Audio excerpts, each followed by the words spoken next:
Hey everybody, this is Sean V. Bradley, president of Dealer Synergy and the creator of the Millionaire Car Salesman podcast and the Millionaire Car Salesman group. I have a really special guest, Chuck Ardary. Chuck, say hello to everybody here on the podcast. How you doing, everyone? Welcome to the Millionaire Car Salesman podcast, the #1 resource for automotive sales professionals, managers, and owners to learn how to make money, accumulate wealth, and to all out ball out in the auto industry. And now your hosts, Sean V. Bradley and L.A. Williams. All right. So listen, I really appreciate it. We just closed out January, and I was at the dealership, which is Hyundai of Bedford, correct? Correct, yeah. Okay. So if you could just tell people just a little bit, how long have you been in the automotive industry, and just give us some highlights of your background? I started in the car industry at the same dealership I'm at right now, May 23rd, 1999. Before that, I worked for a beverage dispensing company for 4 years, and it entailed delivering beverage products to bars and restaurants in the city area of Cleveland. But I also would get paid a little bit extra bonuses for selling a little more products or selling to the owners of these establishments new products onto their what they already have. And as a kid, I always did door-to-door candy bars for school. Everyone's done that and things of such, and always won contests in school doing that. So when I was working for the company that I worked for before coming in the car industry, the owner's daughter, who worked the office window, would collect the money every morning. And one day she told me, "You need to do something that's different." And I said, "What do you mean?" And she said, "Well, you need to do straight commission because you sell more than anybody in both the warehouses we have. And you need to do something that pays you more." And she said, like car sales. And I know then my brother had sold cars, and he was very successful at it. He did well at it. Not what I'm doing, but he did well at it, and he made a lot more money than I did. And I contemplated it, and I thought about it, and I decided to look into changing paths and careers. And the dealership I am at now is where he started and worked at as well when he started selling cars in 91. And I went to 3 places, and I said, whichever one hires me first is one it's meant for me to go to, and it was this location. Then it was called Rick Case. I'd never sold cars before. People put in the fear of me of, oh, it's a feast or famine business. You know, you make it or you don't. And I had friends tell me, you got to put that out of your mind. You do good with people. You do good. You've done well in sales before. Different baseball field, but same game. And I decided to give it a shot. First 2 weeks in the business, I did a walk around meet and greets with the GM who hired me. We spent hours, took breaks for lunch, regular breaks for lunch. And first 2 weeks, I just learned how to do walk-arounds and meet and greets over and over and over again. And it's very important to learn how to do a proper meet and greet and proper walk-around, because you get the old saying goes, you ever get a second chance to make a first impression.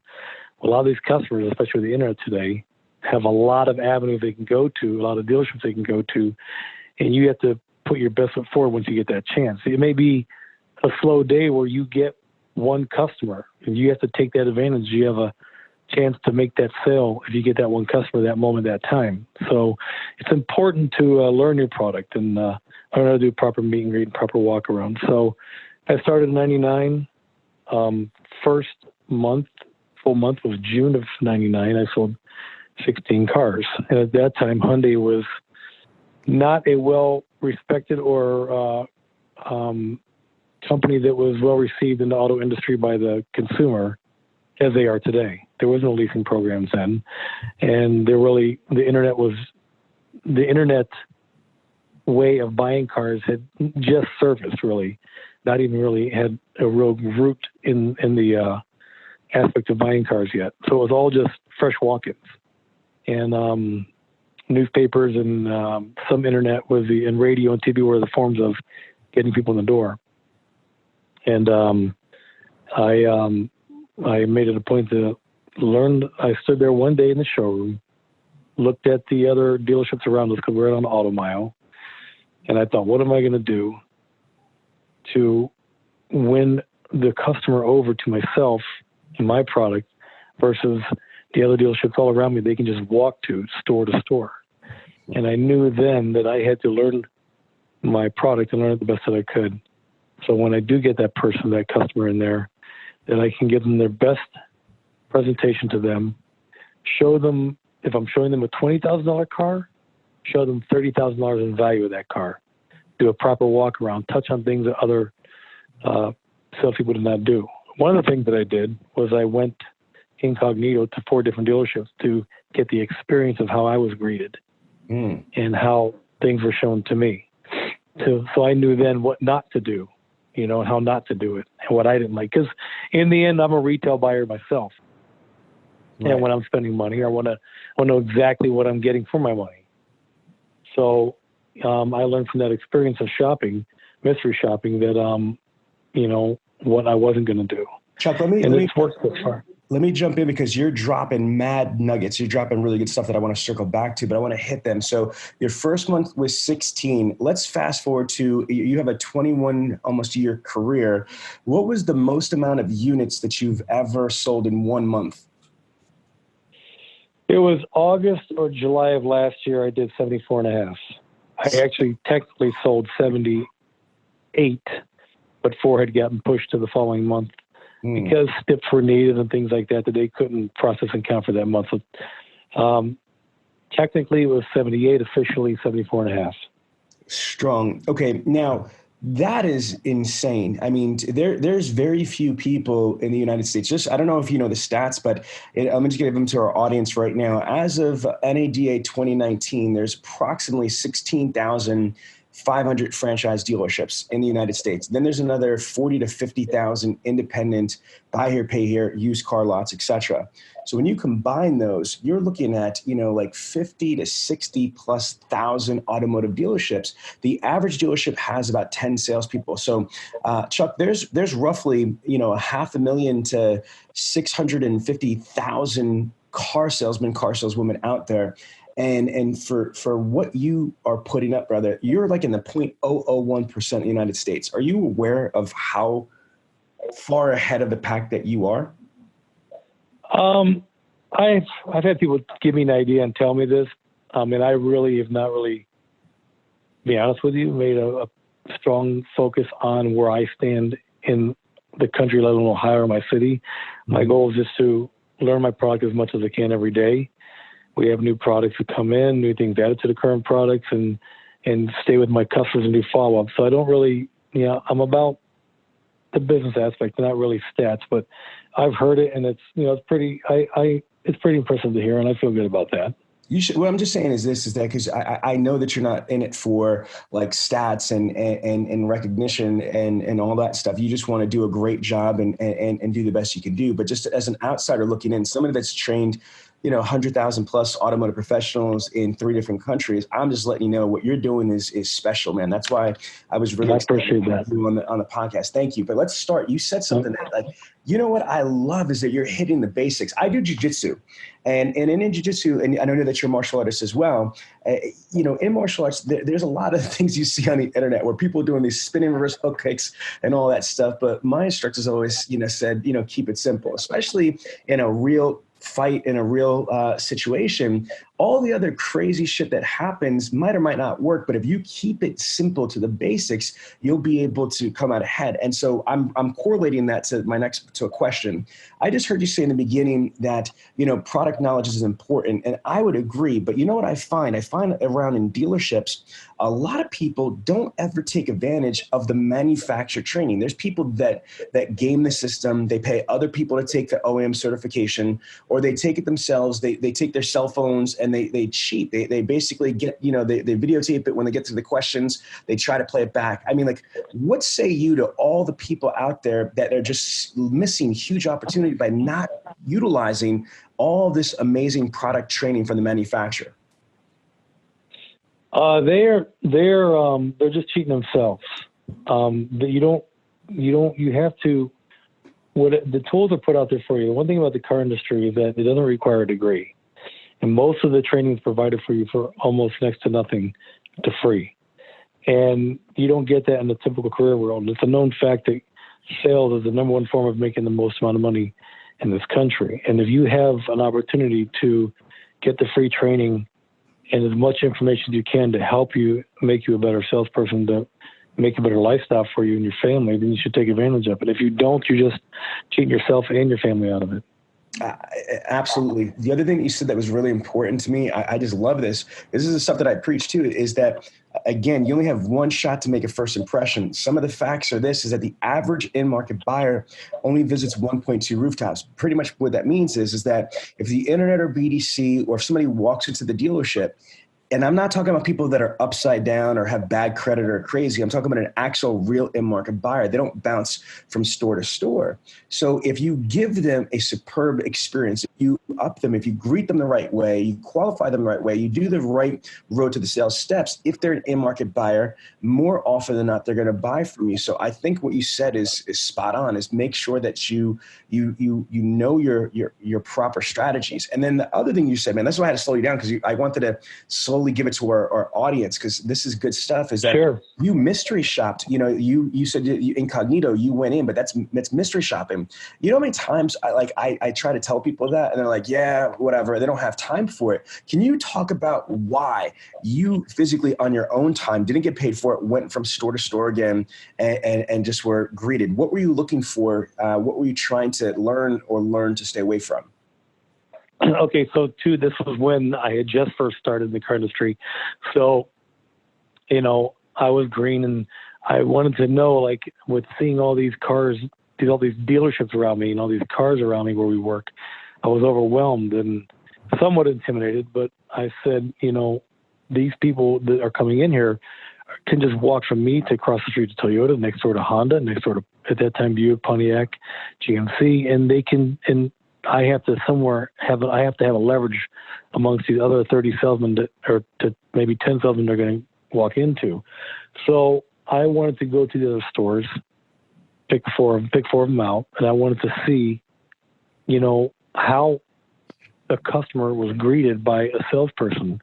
And what I found out by doing that, number one, people weren't getting the proper training. All a salesman typically wants to do is lean on the door and wait for a fresh up and grab them. Well, I tell my new people now that I'm a veteran, I'm like, listen, getting the people is one thing, but what are you going to do with them once you get them? They're relying upon you to assist them into spending thousands of dollars. And it's your chance and your job to help yourself out by giving them the most value they can for that money. So I would go to these stores to find out what not to do, or not how to greet somebody. And one example was a guy at a Ford store greeted me with tobacco on his lip. And I never bought a new car or a used car in my life. So I didn't know what was okay and what was not okay. But what I did know is, like, I don't want to deal with a guy who's got tobacco in his mouth that keeps spitting every 30 seconds while I'm trying to talk to him about a car. Right. So what I was looking for was what not to do and how to now put me outside and aside of what everyone else was. And all four that I dealt with did not know the brand that well, stood there with their hands in their pocket, which showed a sign of insecurity to me, and just didn't really offer much information. And so I knew if 4 for 4 were bad at their job, if I was to not do what they do, and then on top of that, educate myself on the product that they didn't know on my own person with my own brand, I already have I'm already one up against the other 4. Right.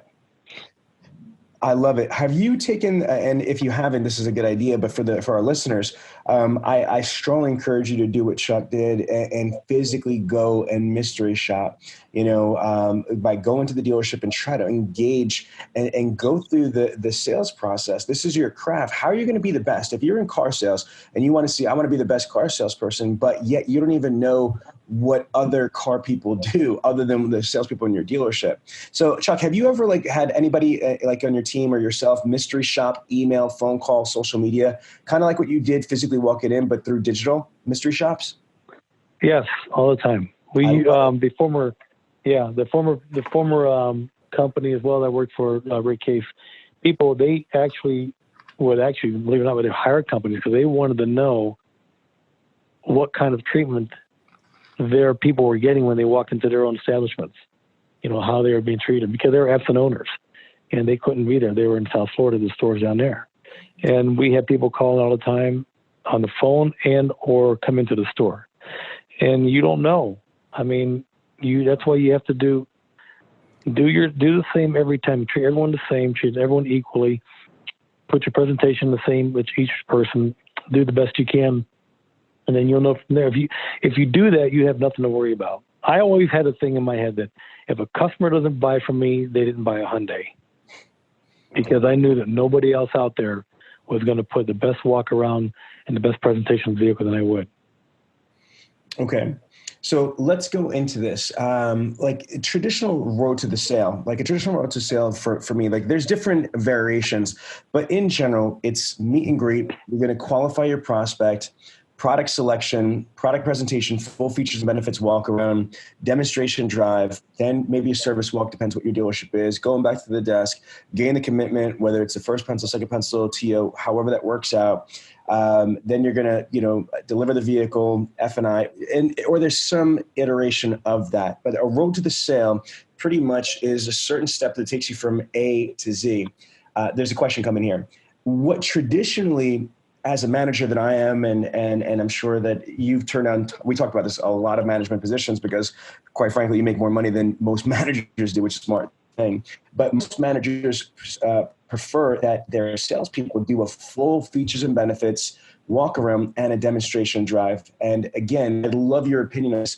Do you believe it's important to do a full, walk around presentation and go on the demonstration drive with the prospect? 100%. Various reasons. First of all, the walk around gives you a chance to build the value in you and the product you're representing, and that you are giving them. And then, like I said, when you get a chance to build more value than what's on that window sticker to the vehicle, show them to the customer, show them what more they're getting. Because I can't tell you how many times I point out things that I know a lot of other brands have, but I know other salespeople did not point them out. So I go as far as to the heated defrosted side mirrors. Most cars have those now. The 6 airbags, the crumple zones in the hood, and the fenders and the safety aspects of it. These are things that people won't go over with. But when it comes to the test drive, a lot of times they have a question on the spot that they may forget by the time they get back if you're not with them, because they're so overwhelmed in feeling the car, seeing the features in the car, that they, at that moment, they want to ask if they think about it right away to ask you something that they may forget within 15 minutes of being back from test drive. And the other thing is, if it's a pre-owned vehicle, you have a chance for overcome objections about the vehicle that they may have while you're in the car with them. I would agree. I'm so glad to hear that, because it's almost, you might have experienced this in your life, whether on a personal level or a work level, when you're around somebody all the time and like, whether it's a spouse or a relative or even a child, you hear feedback over and over, and sometimes it's discounted because it's, that's my sister, that's my son, that's my brother, whatever. And even me to a point, even though I'm a national trainer, I'm still pounding the same information out there. But when they hear similar things from people like yourself, you are selling cars on the front line. You just closed out, January 2020 yourself. So for hearing somebody that was able to hit 78, but got credit for 74.5, in 1 month is saying the same thing that their GM is saying or their sales manager is saying or Sean Bradley's saying, it reinforces it. So I thank you so much for supporting that statement, because I too believe that price is only relevant with the absence of value. And what you just said is also fire, brother, real quick, is that most of these other salespeople are not skilled enough, or they're lazy, or they just forget, or they just don't bother, but they're not mentioning the things that you are. And so you have a competitive edge. Agree? Yeah, agree. Yeah, 100%. Okay, so tell us, let's go into like some of this stuff, because we said like what not to do. I love when you said that before. So from your 21 years in automotive, what would you tell, like, let's just say that if you open up your own dealership, right, and you were going to talk to a team of 15 salespeople in your new dealership, your Hyundai dealership, and you started the conversation like, listen, I'm really excited that you guys joined our team. I've been in the automotive sales 21 years. This is my first store, but when I sold cars, I hit over 70 units in a month, which is not normal. And what I learned were certain things not to do, not to get sucked into, here's the things that I want you guys to avoid. All right, so give us, our listeners, something to avoid over your career that you see happen time and again that kills salespeople. So you saying something to avoid? Yes. For example, like not getting, caught up in the huddle, stupid shit like that. Yeah. Okay. Because you were fading in and out.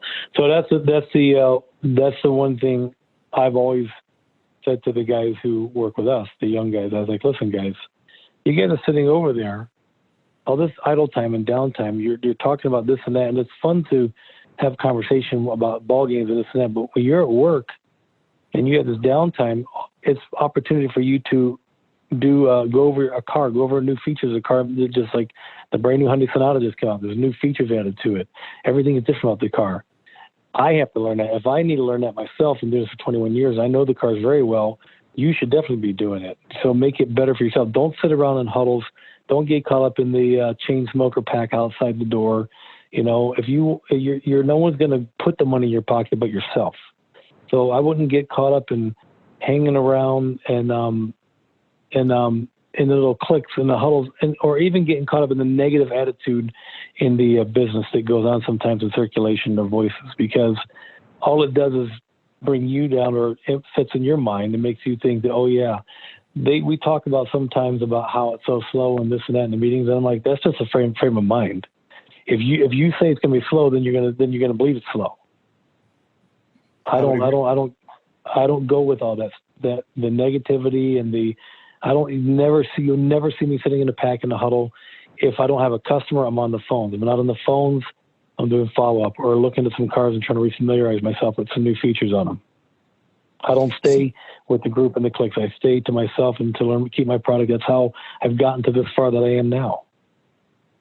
Listen, I think that's strong. What is your opinion? I really feel, because it's what you just said, I'm going to frame it a different way, is that most sales professionals are not productive, especially when you're working a bell to bell. If you're working 8 hours, 10 hours, 12 hours, hell, something 14 hours, and you've got nothing to get done, I think part of it is that our industry really does not understand about time maximization, time management, and how to be effective. It's not just showing up to work, it's being productive from the second you walk in to the second you leave. Is that what you're saying? 100%, 100%. And I like what you said, so part of it could be when you come in, and if your CRM is set up the right way, you should be working through all of your activities and your follow-up in your CRM. If you're not doing your CRM work or follow-up work, you should be engaged with a product presentation. If you don't have that going on, then you should be, trying to build your brand, whether it's marketing, advertising, it's social media, it's video, or to what you said, you're training, you're learning new details about the product. You're getting more familiar. You're constantly sharpening the saw. I agree. What type of things do you specifically recommend for self-education? What type of things specifically could you give our audience that they could do?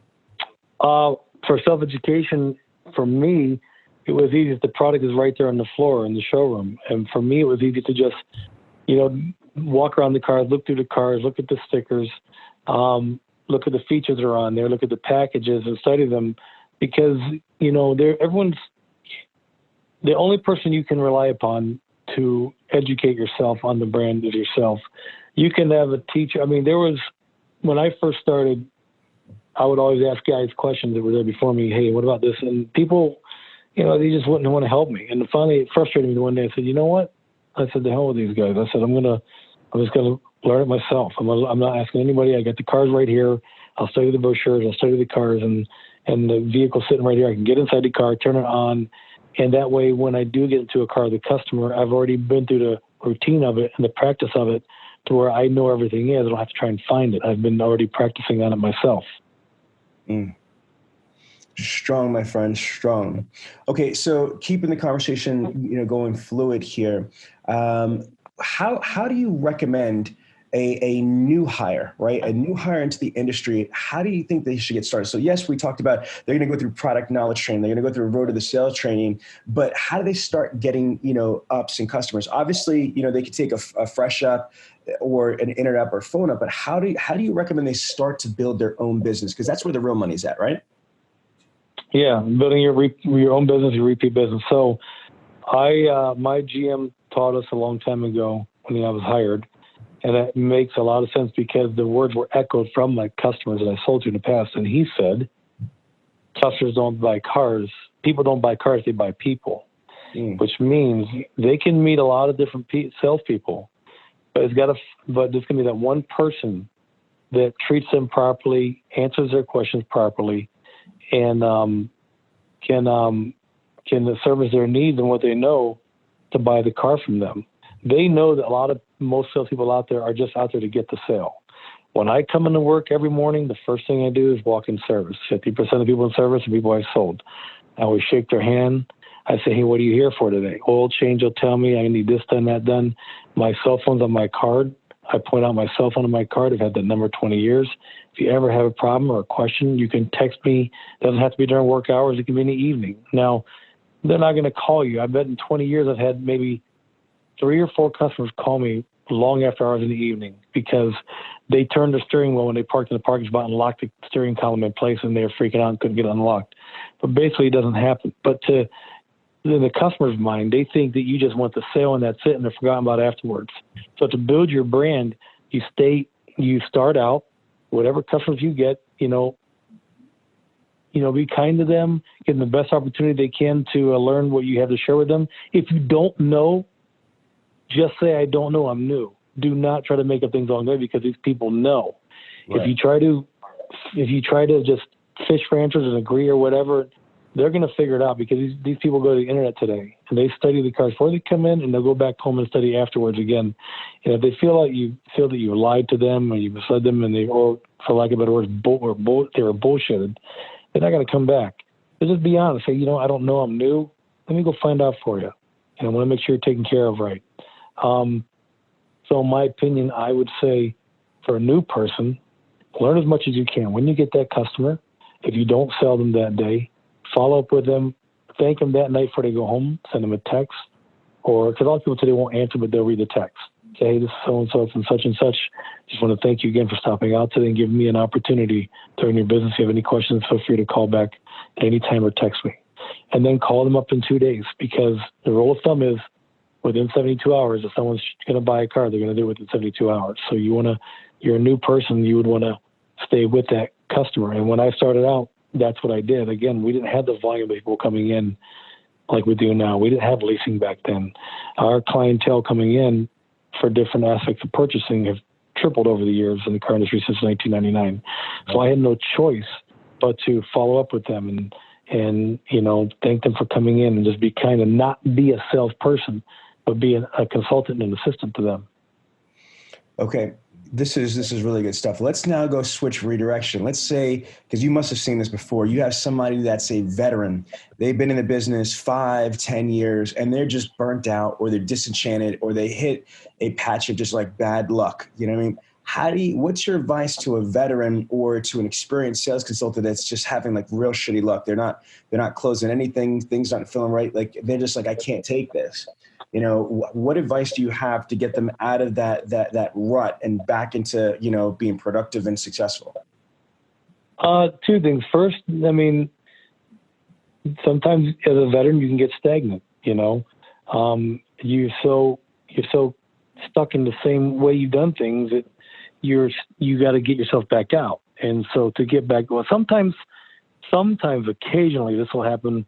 I don't get in a rut, but I'll have like a day.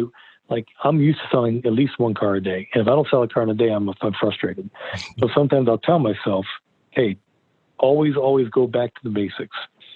When you get a customer, start with that customer like the first customer you ever greeted when you started in the car industry.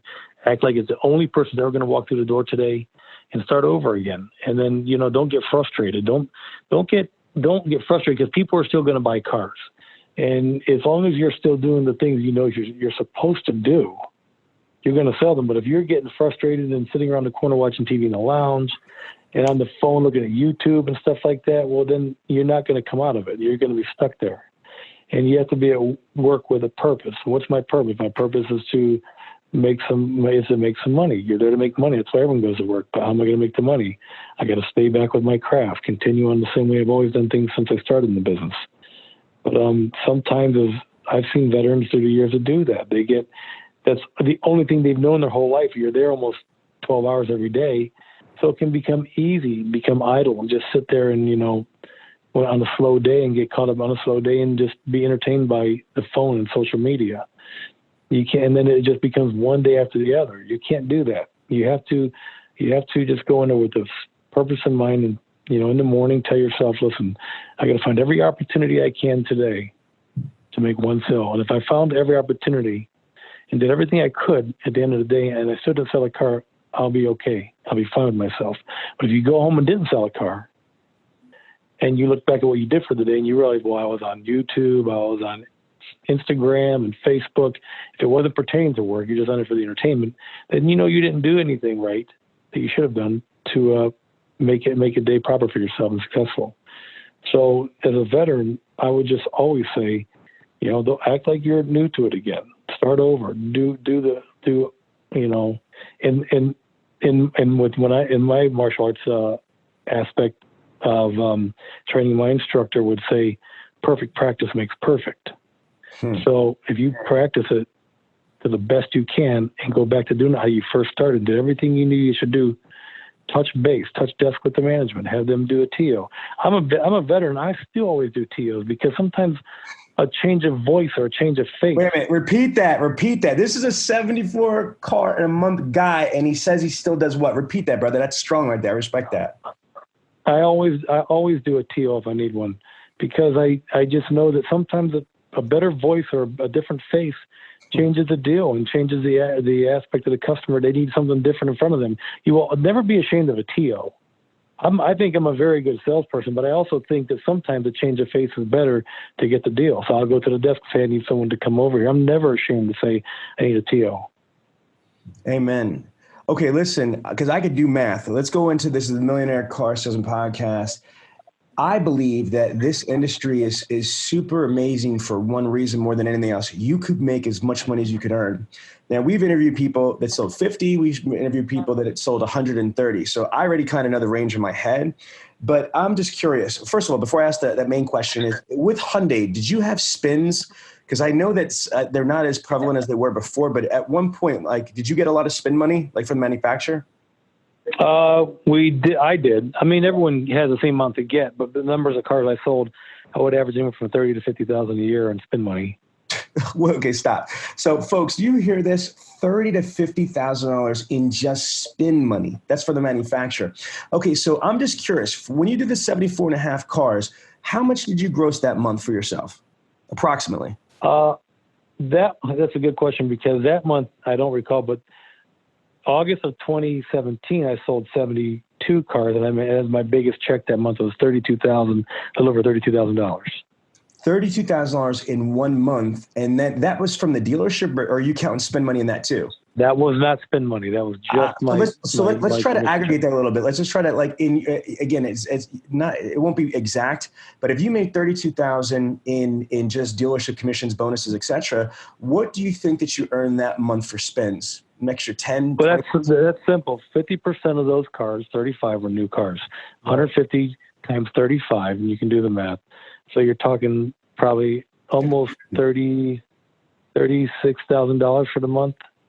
Wow. $37,000 for the month. Wow. Okay. So what's crazy is that there's some people right now that don't make $37,000 in a year in sales, which is crazy. Yeah. When you were able to crush that in 1 month. Okay. So now let's go into what are your best practices. Let's call them like principles or commandments or what have you. What are the things that you live by that are like non-negotiable for your success? So if I said, listen, Chuck, I want to be just like you when I grow up.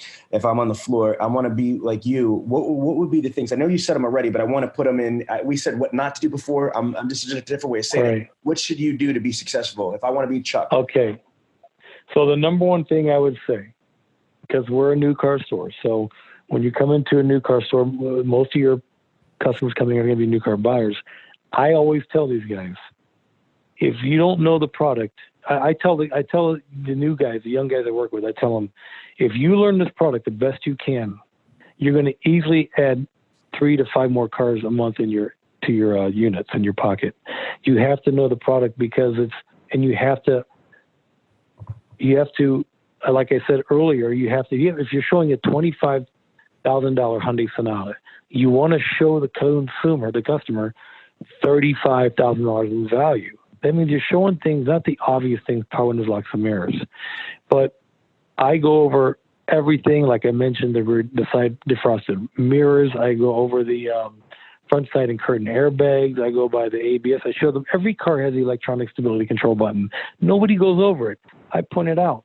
Customers always say, well, what does that do? Well, the last car had the same thing, but they didn't know what it did and what it does and what it's for because that last salesman didn't touch on it. So I show them what it does. I tell them, here, the car memorizes the path you're driving in. When the weather's bad, if you start to slide, it pulls it back straight. Oh, and you see their eyes light up and they go, oh, that's really important to them. These are things that you have to do that the other guy did not do or isn't going to do. You have to give them $35,000 in value in a $25,000 car. Show them a $30,000 car, show them $40,000 in value in the vehicle. You're spending time with them.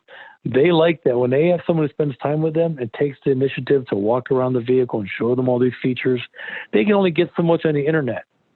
But when they see it again and they've looked at so many cars and you spent the time, they want to do it. That guy spent that time with them. So that's the number one thing I can tell you, to learn the product. And then everyone sells pre-owned. I've made it a point and a habit to do a walk around in a pre-owned car. People think because they're buying a pre-owned car, it's just a cheap, but they think of them cheap car in their mind, so they don't really care about this. Well, they do, because they're also looking at other pre-owned cars. So you have to do a walk around on that as much as you can. Most cars are the same thing. Let's just try to figure out where they are located in that car. And if you know they're coming in, most of our customers are coming in they have an appointment to come look at this car. Get the key, get the car ready, make sure it's clean before they walk in so it looks good. And then try to sit in the car and just go around a little bit. So when you do show them the car, point out the features. And then know the warranties on the other models. So that way, if it's a 1-year-old car, 1-year-old Chevy, 1-year-old Ford, and it's got 10,000 miles, 15,000 miles on it, there's a lot of factory warranty left in that car. Go over the factory warranty with them. Use the car. The information's right there. Just learn it. Learn as much as you can to present it to the customer when they come in. If you do that and you learn the product as much as you can and you spend the proper time with that customer, you're going to sell the car over the next guy. Strong. All right, we're going to transition because we've taken a lot of your time, and these are powerful nuggets, man. People are probably like dizzy right now with just like, this is great. Okay, what I also see in our industry, and I suffered from it when I was young and stupid, was, when you're not making a lot of money, then all of a sudden you get a big fat check, you buy stupid shit with it. Like I bought dumb stuff with it, but we're grown adults now, you know what I mean, with each 21 years in the industry, so we learned from our mistakes. What would you suggest, especially when you're making bank like you are? What are wise things to do with your money versus what not to do with the money? Excuse me. Well, that's a good question because we all do that. You start making money you've never thought you'd see before. Yes. So you start buying things you see you liked, you wanted, and makes it. And what a lot of guys do is everyone wants to have fun. So what do? They make money. They want to go out and party and have fun and do things. Well, don't. Try to live the same life you did before you weren't making any money, but live a little bit better. But also be smart and think that, you just gotta, it's not guaranteed. We don't get salaries here. We're not saying, okay, for this year, I'm going to make $150,000 no matter what. Every day is a new day to make money, or you may not sell a car that day. So with your money, for me, I just don't, spend on frivolous things. And the number one thing I say is don't get in serious debt. Now I got a good job making good money. Let me go get a 6,000 square foot home or 5,000 square foot home and a $50,000 vehicle. I'm making the money now and I can afford these payments. Well, yeah, you can make it that month, but the next month, you might not be making the same money. And I've always told guys, don't go out and get all this stuff because people make a habit of doing that. They start making money in the car industry month after month. It's doing good. They're set. They know what they're going to do now for a long while in their career. And they go get in these large amounts of debt because they're making good money. But then all of a sudden they have a bad month, a month they never ever thought they'd have. Don't do that. I'd say just don't live a better life, but don't live a life that, that you couldn't afford if you didn't work next month. I don't know. It's a very good statement. I'm going to say this is that Some things that I've learned, from stupid mistakes is, to your point, is don't live above your means. Here's a problem in 2020 right now with the internet and with social media. Everybody's is like, a rap star, rock star, influencer. And so some of that shit is not real. It's social media, which is a spin on reality. Yeah. But when people see that, especially young kids that are like, 19, 20, 21, 22, like under 30, they're like, oh my gosh, they get a little money in their hands and they think, let me just go to the bar and pop bottles and stuff. Instead, here's what I wish I did. If I could go back in time and say, Sean Brother, back in the day, I wish I bought into real estate. I wish I bought like maybe a duplex and, and with that, I had passive income coming through. I wish I bought more assets and less liabilities, things that depreciate. Would you agree? 100%. I mean, they're not making any more they're not making any more land. So if you can find property to buy or a good area where there's rental property you can invest in, that's a good thing, a good way to do it. I have a gentleman who is in the car industry who's 61 and he's been doing it for over 30 years. And I look at him as a good mentor and a wise individual. And he has 3 or 4 or 5 rental properties. And he tells me, I could leave this if I wanted to tomorrow, and I have plenty of income on my rental properties. But he said, I've got these customers I've had for years, and they come to me. He says, well, to me, it's not work. It's just helping them out, but I make money doing it. So I'm not going to give it up. I love it. The last question I'm going to say is how important it is to train and educate, because I always was taught, and I always like to teach people, invest in yourself. And what I mean by that is invest in training, any training, not just Dealer Synergy or Bradley and Man, just invest in training education, because nobody can take that away from you if you invest in yourself. Then second, invest in your business. Car sales should be like your own business. You should be able to, grow your business, whether it's marketing, advertising, an assistant, whatever it might be. What would you say about that? Like, how should people invest in themselves? You're 100% right. Yourself first. Because nobody's going to care about you more than you will. Not even, your parents care about you, but not the way you want to care about yourself. So when you invest in yourself, learn as much as you can, especially if it's the car industry. Learn as much about it you can. Learn as much about the product you can. The day you stop learning is the day you die. So when you can always, I'm going to use the LeBron analogy. LeBron is 17 years in the league, and the guy's built in the way he trains. I follow him on Instagram, and the day after the season, he was with the last year with Cleveland 2 years ago. The very next day, he was in the gym working out again. He said, can't stop the grind, got to get ready for next year. Where most guys are taking 1 to 2 months off to do a vacation, but he's getting prepared for the next season. Well, you can never take time off when you're supporting or you're representing yourself. So always invest in yourself first. And then when you're with, what was the second thing you said, Sean? Invest in your business, whether that's growing your influence, your marketing, advertising, just being able to grow car sales business. One cool idea is that I have my business cards. I have someone make them for me, and I have my picture on there because I get a lot of repeat referrals. And I've heard many times people coming in saying I sent someone, they asked for you, but they told them you didn't work there anymore. And I said, well, if I put my picture on my card, they're never going to not know who I am, because they're going to say, yeah, you're sitting right there. That's the guy. Secondly, wherever you go, you're still always representing yourself. I go out to eat. I've gotten a lot of business from eating in the restaurants. I eat out a lot. So one of my favorite things to do is visit new restaurants, try new food. And I'm always sitting there having food and talking to a guy or girl next to me at the bar. And you never know who you're talking to. You never know who you might end up selling. And I've sold many people. I give them my card. I always have my card in my pocket or in my car. And on the back of it, sometimes you can put some lines on it, or just say, hey, listen, we have make up something like we have drawings once a week for free oil changes and that. Let me get your name and your number. And your email, if they say no to the number, put their name in it. When you go back to give it to them. They put the name and number on it, give it back to you, or a blank card that has that without your name on it. Just give them your business card, but blank cards that have these lines. And I used to have these cards say my customers, my friends, and then they had them put their information on. So we have drawings at our work. Take it to work, put it in the system. Then you can do a follow up with them or send them an email. And stay in them. Everybody is always needing a vehicle. Leases always run out after 3 to 4 years. accidents happen during the wintertime, cars break down, they will always need a car.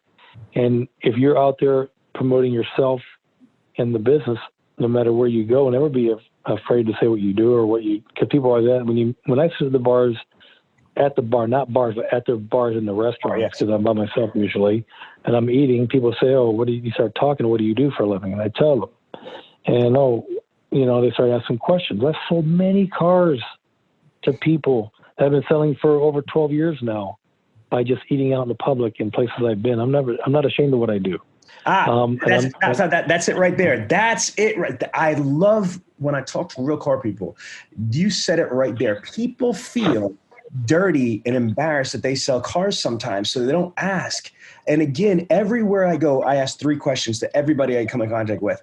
Are you in the market for a car? Now, maybe that's not the first 3 words out of my mouth, but if I'm in a conversation with somebody, best believe I'm going to ask, are you in the market for the car? It's a yes or no question. If it's no, okay, who do you know that is the market for a car? Why? Because we pay cash, referrals or bird dog fees. And then third, if they don't know anybody, which is rare, what kind of car are you driving? Why? Because we buy used cars. Depending on the condition of your car, I might be able to get you more for your car than it's worth. But those 3 questions I ask. But Chuck, please speak about that. Like how people have reluctance to ask for those questions or engage people because they're embarrassed to be a car salesperson. That's crazy to me. It's funny you said it because I've had some of my family members in the past say, don't you feel bad about doing that? Because the two biggest people in the market, in the industry that are looked down upon are lawyers and car salesmen. I go, that's a stigma. I said, I don't care.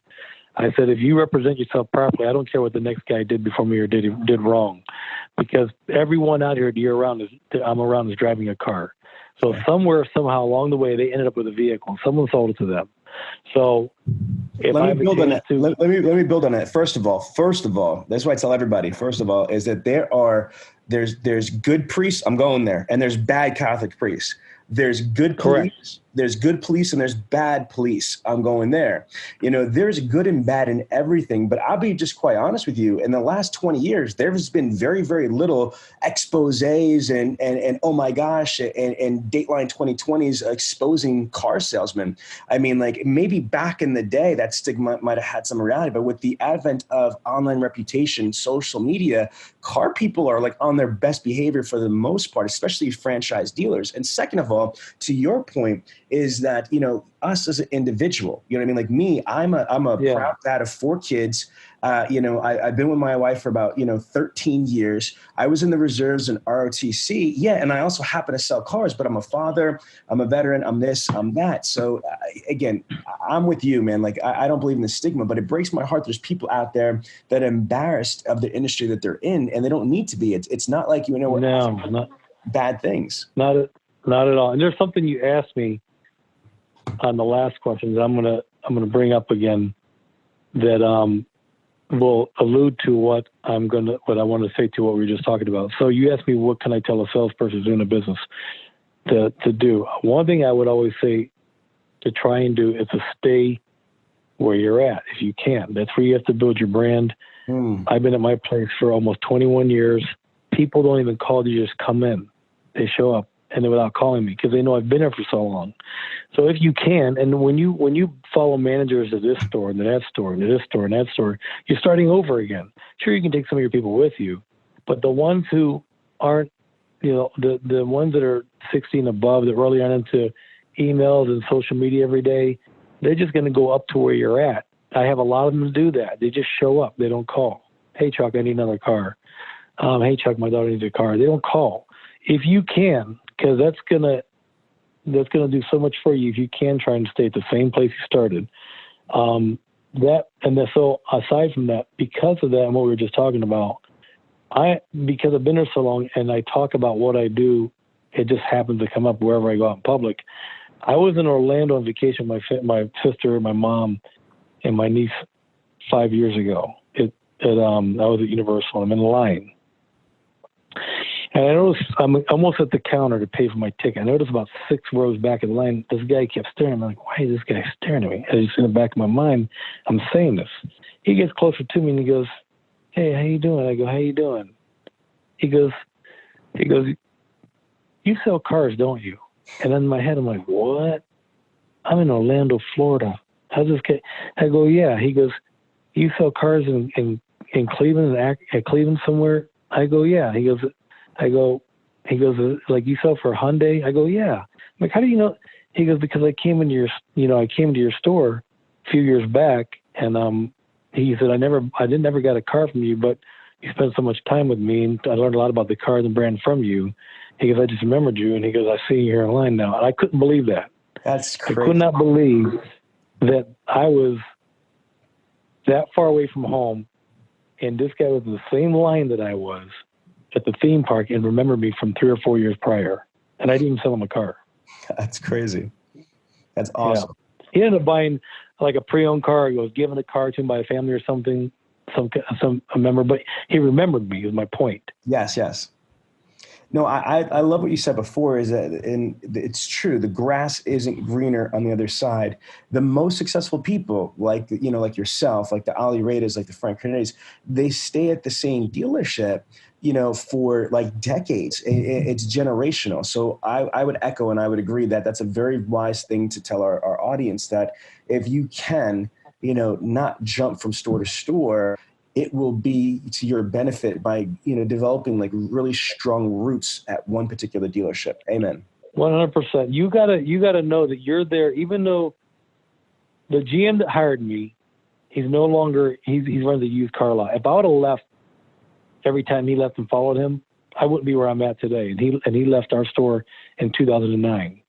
And he went to another store for about 2 months and another franchise for about 6 months after that. I wouldn't be where I'm at. And you have to understand that you come first, your family comes first. You may like the guy who hired you. You get along with him. Sometimes he gives you bird dogs. Yeah, whatever. But don't rely upon the bird dogs. Rely upon yourself. So keep your roots grounded there. You're always going to find someone, manager comes along and like, oh, what is this guy about? How's he? Who cares? If you're a chill individual and you're there for yourself, you can almost get along with anybody. You don't gotta. All you gotta do is work your deals with them. You don't gotta go home at night with them or live with them. You just gotta work your deals with them. That's all. I've had 9 different GMs, 20 different desk managers, and probably 30 different finance managers. I've gotten along. We've all butted heads, of course, but for the most part, I've gotten along with all of them. It's not hard. Okay, so again, I could talk to you all day because this is just amazing. You're obviously, an elite automotive professional, not just a car salesman. So I'm going to give you an opportunity to close this out. So you've been in this industry 21 years and you've accumulated so much knowledge and experience. What would you like to leave this podcast show with? So just talk to the audience in closing, just kind of summarize what you've learned over the last, 21 years, whether it's about people, relationships, money, success. I'm going to let you close out the show. What I've learned is that I spend most of my time at my job, like most people do, than I do in my own home or my own family. So what I've learned is that the time I'm going to spend there, even sometimes you may not want to be there, I utilize that time to make it good for me, make my lifestyle a little bit better if I can. And then just to, get to learn as much about the product and the craft that I do. I still listen to, there's always somebody that I've learned in the industry that there's always somebody who's new, who's a manager or a salesperson that will say something, just one thing, and I'll say, what, that's pretty good. I don't care if they've been doing it for 1 year. I hear it, I'm like, yeah, I might even use that for myself because that sounds pretty good. Always be open to hear things. And so in these 21 years, I never shut myself down from hearing new ideas, whether I'll listen to them. They may not be work for me or they may not, but I'll always listen because I always want to do better at what I'm doing. Like I said earlier, the day you stop learning is the day you die. So I want to, and I just, in these 21 years of being in this industry, I like what I do. I think it's 100%. I've done all types of work. I've worked farms, I've worked factories, retail outlets, and there's not a job you can go to where you don't have someone standing behind you and doing the same mundane thing, expecting the same check every week. This business, you can meet different people. You might even have new avenues of things you can do in your life. Someone who you sell a vehicle to that ends up liking you is an airline pilot that gives you a free round trip, which has happened to me in the past many times. Or they do timeshares and say, I have a customer who I get along very good with, who has a place in Rome. He stays in half the month each month and told me I can go stay there anytime I want. So, you're always meeting new people and interesting people and learning new things about the cars. So I don't know. It's just from the 21 years I've been doing this, I enjoy what I do. I really like helping people who don't know what they're doing when it comes to buying a car or is afraid. A lot of people have the fear factor of dealing with a salesperson and buying a car. And I like knowing the fact that I know my product so well and I'm comfortable in myself and what I do, that I don't have to try to push myself on them, that I just be there for their assistance and give them the information they need and help them make the best purchase they can. And then that's really it. I mean, in the 21 years, it's not hard. I tell everybody this is easy to do. The salespeople make it hard most of the time. Well, listen, I appreciate all your time. And again, thank you for your knowledge and your wisdom. And as soon as this podcast drops, I'll be sending you links. Okay, brother? Thank you so much. All right, Sean. Take care. Bye-bye. Ladies and gentlemen, if you like it, you love it, you want more of it, then don't wait for the next money show. Just go to bradleyondemand.com and take your career to the next level.